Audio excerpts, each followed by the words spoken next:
ఇప్పుడు మన Uttarandhra regional coordinator గౌరవ రాజ్యసభ సభ్యులు పెద్దలు గౌరవనీయులు ఈ 34 నియోజకవర్గాల్లో కూడా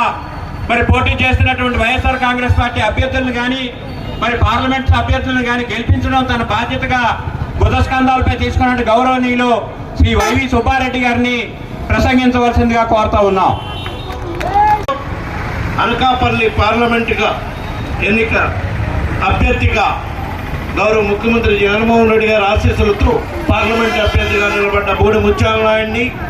అదేవిధంగా అనకాపల్లి అసెంబ్లీ అభ్యర్థిగా నిలబడ్డ మస్తార్ భరత్ కుమార్ గారిని మీరందరూ ఆశీర్వదించాలని, ఫ్యాన్ గుర్తుపై ఓటు వేయించి అత్యధిక మెజారిటీతో గెలిపించాలని వేడుకోవటానికి ఈరోజు చేతులు కట్టుకొని మేము ముందుకు రావడం జరిగింది. ఒకసారి ఆలోచించండి, రేపు జరగబోయే